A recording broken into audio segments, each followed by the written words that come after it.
आज सही में एक महत्वपूर्ण मुद्दे पर जो दिल्ली के बारे में है, भारत की राजधानी, आपसे चर्चा करने पार्टी की ओर से आया हूं। अरविंद केजरीवाल जी हर घर अन्न की बात कर रहे हैं, घर घर पहुंचाएंगे। ऑक्सीजन तो पहुंचा नहीं सके, मोहल्ला क्लिनिक दवा तो पहुंचा नहीं सकी, अब अनाज की बात कर रहे हैं। यह भी कितना बड़ा जुमला है, आज इसकी चर्चा में करने आया हूं। कानूनी रूप से भारत सरकार की नीतियों के अनुरूप में, और वो क्या कर रहे हैं ये भी आपके सामने मैं बताने के लिए आया हूं। और बड़ी विनम्रता से आरंभ में ही मुझे टिप्पणी करनी है कि दिल्ली सरकार राशन माफिया के नियंत्रण में है, उनके सारे फैसले, और ये बात मैं बड़ी जिम्मेवारी से बोल रहा हूं। इसको मैं अभी विस्तार से बताऊंगा। आपको मालूम है कि फूड सिक्योरिटी एक्ट का एक कानून है जो 2013 का कानून है, हमारे सत्ता में आने के पहले का कानून है। भारत सरकार देश भर में 2 रुपये किलो गेहूं और 3 रुपये किलो चावल की व्यवस्था कराती है। प्रधानमंत्री ग्रामीण अन्न योजना के अंतर्गत पिछले साल भी नवंबर तक दिया था मुफ्त देश के गरीबों को 80 करोड़ को। इस साल पहले 2 महीने किया, अब उसको नवंबर तक कर दिया है। इसका पूरा खर्चा चावल का होता है 37 रुपये, प्रोक्योरमेंट, डिलीवरी, ट्रांसपोर्टेशन, और गेहूं का होता है 27 रुपये। लेकिन भारत सरकार सब्सिडी देकर देश भर के प्रदेशों को देती है राशन शॉप के द्वारा बांटने के लिए। इंपॉर्टेंट समझिए, 2 रुपये किलो गेहूं, 3 रुपये किलो चावल।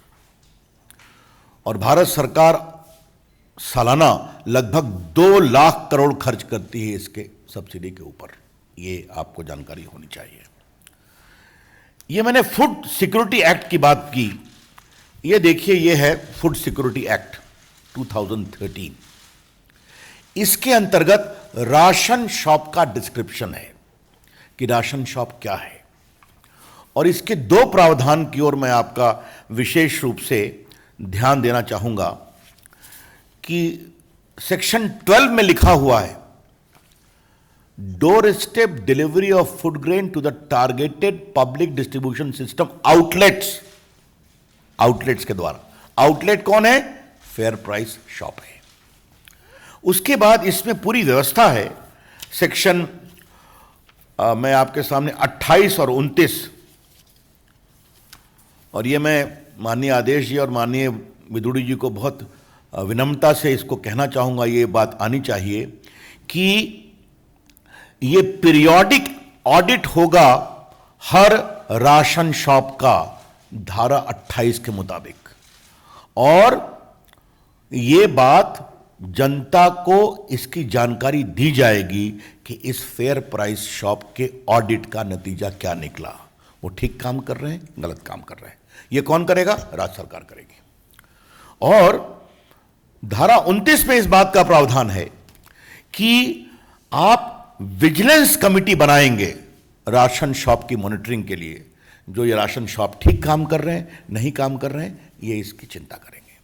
तो ये कानूनी व्यवस्था है जो पूरे भारत में लागू है, जिस कानून का नाम है फूड सिक्योरिटी एक्ट। इसलिए मैं देश का कानून मंत्री आज इसका गजट ही लेकर के आया है, जो ये गजट घोषित किया गया था 10 सितंबर 2013 को, मतलब मोदी जी की सरकार के आने के पहले, ताकि किसी को टारगेट करने का आरोप हम पर न लगाया जाए। अब मैं आता हूं one nation one card, one nation one ration card. यह भारत सरकार के द्वारा बहुत महत्वपूर्ण योजना शुरू की गई कि बिहार, यूपी, उत्तराखंड, मध्य प्रदेश, राजस्थान के लोग देश में घूमते हैं मजदूरी में, अब तो दक्षिण भारत के भी घूमते हैं। तो अगर वो गांव पर राशन कार्ड में उसका नाम है तो दिल्ली में नहीं मिलेगा, तो मुंबई में नहीं मिलेगा। तो प्रधानमंत्री जी को यह चिंता जब बताई गई, उन्होंने कहा नहीं, इसका रास्ता निकालो। तब देश में वो मेरे आईटी विभाग ने उसकी चिंता की, वो सिस्टम को प्रोवाइड किया। एक देश एक ration card, one nation one ration card. और मुझे आपको बताते हुए एक हर्ष होता है कि देश के 34 राज्यों और यूटी ने one nation one ration card को अडॉप्ट कर लिया। 34 राज्यों ने। और अभी तक इस पर 28 करोड़ ट्रांजैक्शन हुए हैं। किसके? पोर्टेबल, जो रहते कहीं और हैं, काम करते कहीं और हैं। तो उनको कोई दिक्कत नहीं हुई कि अगर कोई व्यक्ति बिहार का या यूपी का या राजस्थान का, मध्य प्रदेश का, दिल्ली में है, तो आधा परिवार ने अपने गांव में राशन लिया, आधा यहां लिया। यह मतलब होता है one nation one ration card का। भारत के सिर्फ 3 प्रदेशों ने अभी तक one nation one ration card को इंप्लीमेंट नहीं किया है, क्योंकि इसमें आप आधार से जोड़ते हैं। एक बात आपको मैं बता दूं, आधार भी मैं देखता हूं आईटी मंत्री के रूप में। आधार का मतलब क्या होता है? आपकी फिजिकल आइडेंटिटी को कंफर्म करने के लिए आपकी डिजिटल आइडेंटिटी, आपके डिजिटल व्यक्तित्व से आपके निजी व्यक्तित्व की पहचान।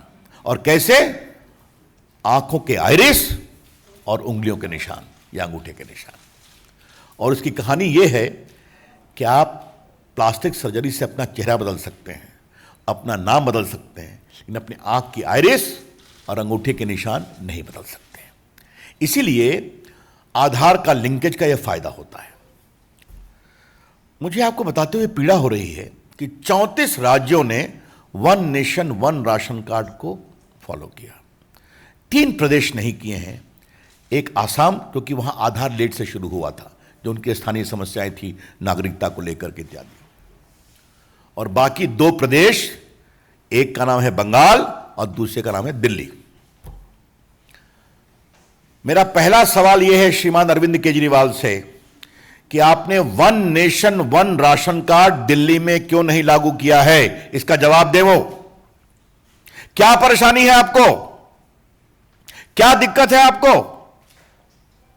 बीजेपी की ओर से यह सवाल हम बहुत प्रमुखता से उठा रहे हैं कि अगर देश के 34 राज्य one nation one ration card को फॉलो करने को तैयार हैं, तो ममता जी की बात तो जो है वो होगी।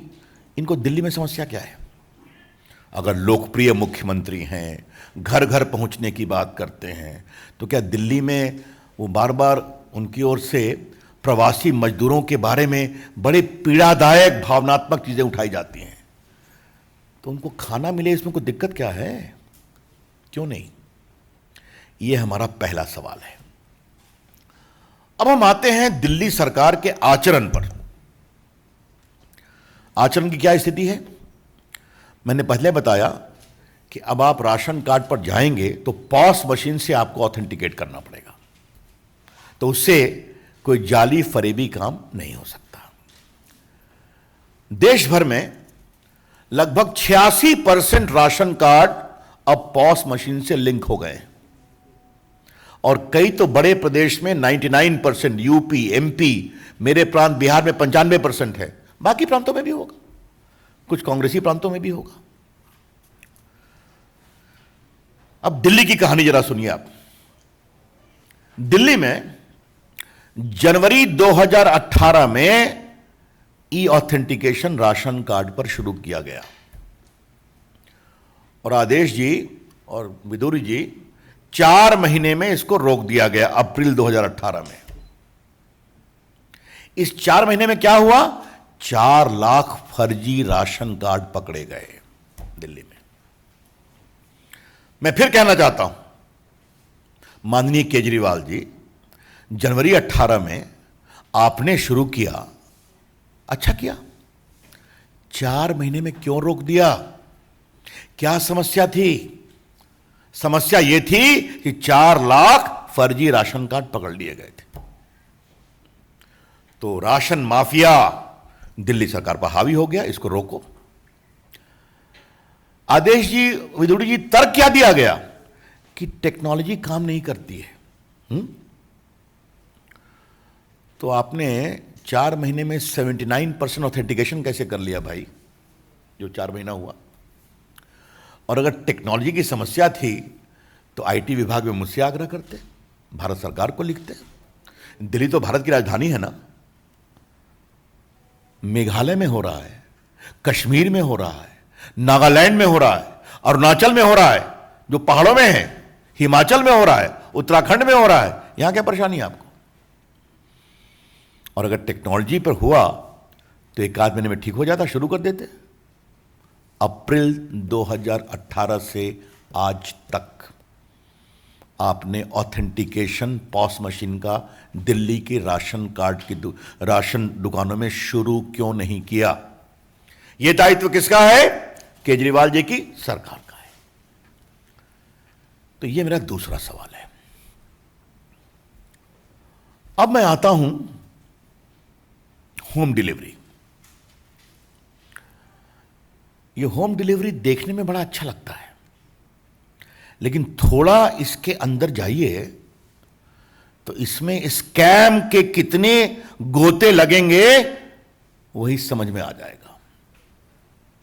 और इसको मैं थोड़ा विस्तार से बताना चाहता हूं। आप जब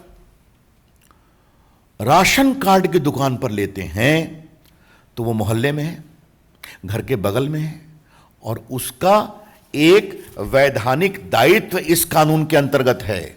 मतलब आपका विजिलेंस होगा, आपका इंस्पेक्शन होगा, आपका सोशल ऑडिट होगा, कितना माल आया, कितना गया, इसका आपको हिसाब देना पड़ेगा। नहीं देंगे तो आपके खिलाफ कार्रवाई होगी। हमारे स्टेटमेंट में आपको मिलेगा यहां क्या क्या हुआ है। लेकिन अगर आप उठा के घर जाएंगे तो कहां का माल कहां जा रहा है कुछ मालूम होगा क्या? कितना माल बीच से गायब हो रहा है यह कुछ मालूम होगा क्या? मैंने जानने की कोशिश की कि भारतवर्ष में और कहीं हो रहा है क्या? कहा नहीं हो रहा है। सिर्फ एक हमको कहानी मालूम हुई कि संभवतः आंध्र प्रदेश में एक योजना चली कि वो ट्रांसपोर्ट से दुकान से उठाते हैं, पॉस मशीन ऑथेंटिकेशन करके, और घर पहुंचा करके जो बचता है उसको दुकान में वापस कर देते हैं।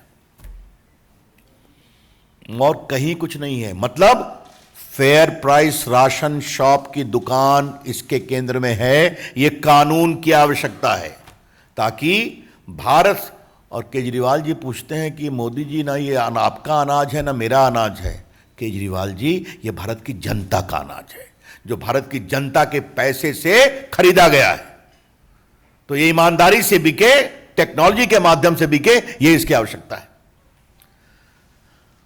अब आपको हम एक और रोचक इसमें जो बहुत पीड़ादायक है, और मैं अपने दोनों नेताओं को जरूर कहूंगा कि भारत सरकार की ओर से उनसे पूछा गया कि कृपया करके आप बताएंगे कि आपने शेड्यूल्ड कास्ट और शेड्यूल्ड ट्राइब को क्या प्राथमिकता दी है।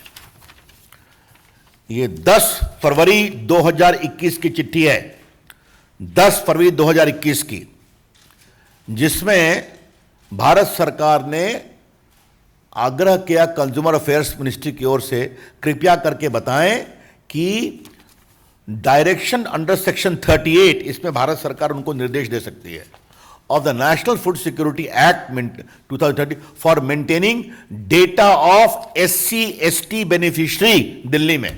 ठीक है, सुनिए आदेश जी, जवाब सुनिए। जवाब है दिल्ली प्रदेश का, not available, not available, not available. क्या मतलब है इसका भाई? दिल्ली में आपके पास यह भी डाटा नहीं है कि कितने हमारे दलित समाज के, कितने हमारे वनवासी समाज के बंधु हैं यहां पर, और उनको आप राशन कार्ड में कितना सहयोग कर रहे हैं? क्या मतलब है इसका? दिल्ली सरकार कैसे चल रही है? हम पार्टी की ओर से इसका जवाब जानना चाहते हैं।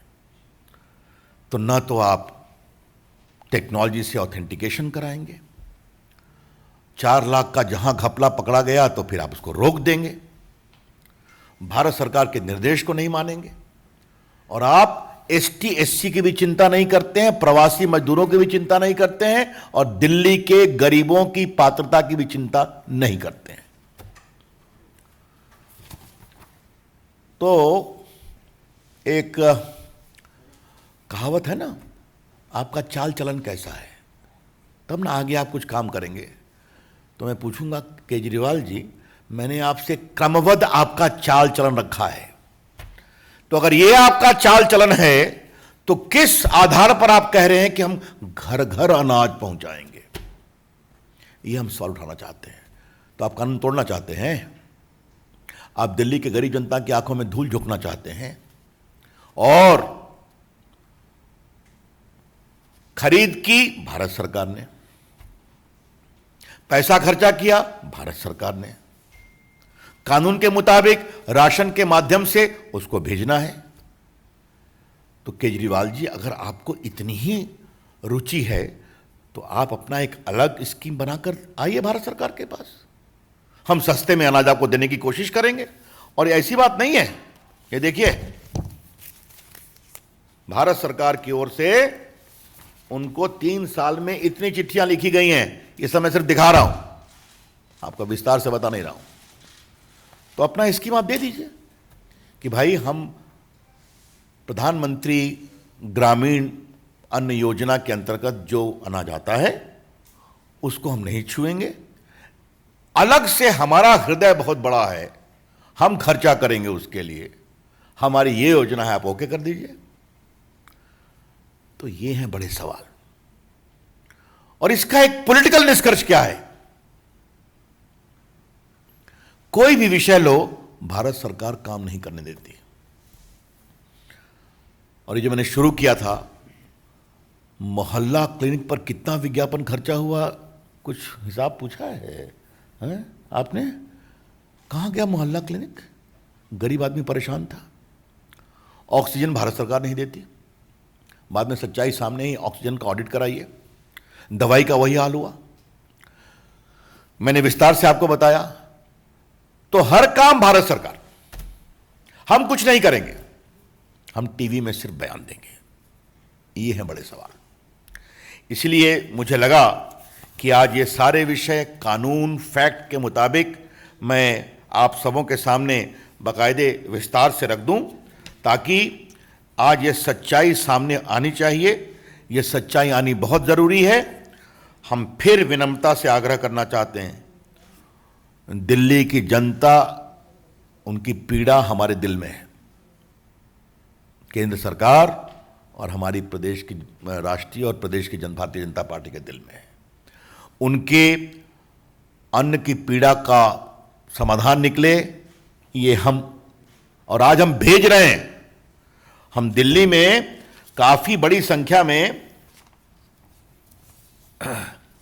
मैं आपको बता दूं, भारत सरकार 37,573 टन अनाज दिल्ली के 73 लाख लोगों को हर महीने भेजती है। फिर रिपीट कर रहा हूं, 37,573 टन अनाज दिल्ली के 73 लाख लोगों को हर महीने भेजती है, जिसकी सब्सिडी है 1,163 रुपए, 1,163, जो नेशनल फूड सिक्योरिटी एक्ट के अंतर्गत हम भेजते हैं। तो दिल्ली का हित हमारा है, वो चलेगा। लेकिन सवाल है कि ये जो नई कहानी रची जा रही है, ये दिखावे के लिए है और इस स्कैम को प्रमोट करने के लिए। और ये मैं अंतिम बात कह के अपनी बात समाप्त करूंगा। हिसाब कहां से रखोगे भाई?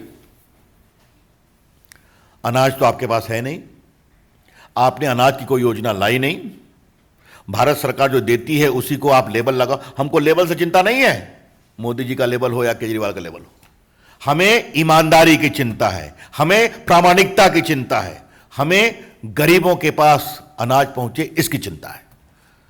तो आप कहां से उठाओगे, कैसे पहुंचाओगे भाई? तो कुछ पता ही नहीं रहेगा ना।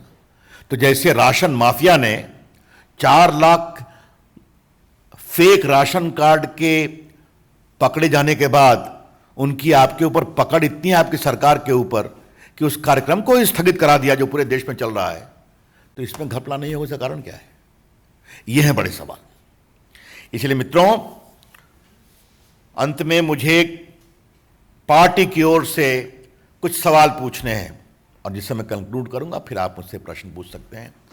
केजरीवाल जी, आप बताएं कि 1 नेशन 1 राशन कार्ड आपने दिल्ली में लागू क्यों नहीं किया? अगर भारत के 34 राज्य लागू कर सकते हैं तो आपको क्या परेशानी है? अगर देश के 28 करोड़ पोर्टेबल ट्रांजैक्शन हो सकते हैं उस पर, तो दिल्ली में जो प्रवासी मजदूर हैं, गरीब हैं, उनके हितों की आप क्यों अनदेखी कर रहे हैं? ये पहला सवाल है। दूसरा सवाल, आप अपने राशन की दुकानों पर ई पॉस मशीन से ऑथेंटिकेशन कब शुरू करेंगे? जो 2018 के अप्रैल में आपने समाप्त किया, अभी तक समाप्त कर रखा है। और तीसरा, केजरीवाल जी, अगर आप में हिम्मत है तो अपना नया प्रस्ताव भारत सरकार को भेजिए कि जो भारत सरकार की इस कानून के अंतर्गत प्रावधान है उसका हम उल्लंघन नहीं करेंगे, फूड सिक्योरिटी एक्ट का। हमारा यह प्रस्ताव है, भारत सरकार खुले मन से उस पर विचार करेगी।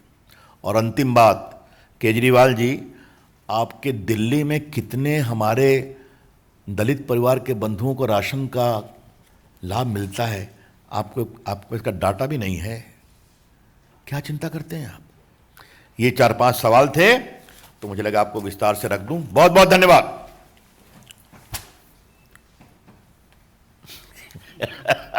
अरे छोड़ो उसको।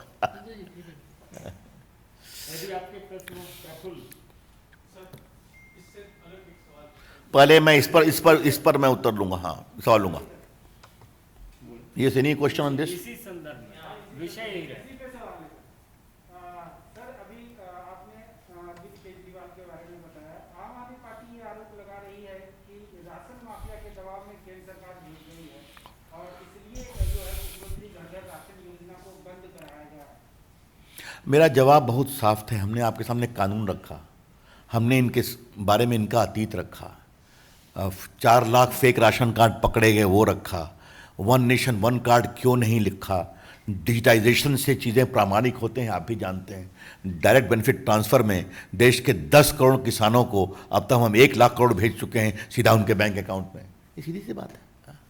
शैलेंद्र जी, सर, आपने कहा कि जो पीडीएस सिस्टम से अलग घर घर जो अनाज पहुंचाने की इनकी योजना है, तो क्या ये आरोप है कि जो पीडीएस के तहत जो राशन की दुकानें हैं उनको कमजोर करने का प्रयास है केजरीवाल के द्वारा? मेरे शब्द बहुत थे, अपना प्रस्ताव भेजें। अभी कोई प्रस्ताव नहीं आया है, तो आपकी क्या योजना है यह आप बताएंगे? या भारत सरकार से जो आपको 1163 करोड़ का अनाज हर महीने जाता है उसी पर खेल खेलेंगे? हाँ, तो उस पर खेल खेलेंगे तो यह कानून रास्ते में है, जिस कानून के बारे में आपको मैंने विस्तार से बताया, ये फूड सिक्योरिटी एक्ट। तो क्या हम इसके प्रावधानों का उल्लंघन करें क्या? और दूसरी बात कि अगर आप इस अनाज को राशन दुकान से बाहर ले जाएंगे तो उसकी प्रामाणिकता, उसकी पारदर्शिता और उसकी जवाबदारी क्या होगी? हाँ, ये सवाल है।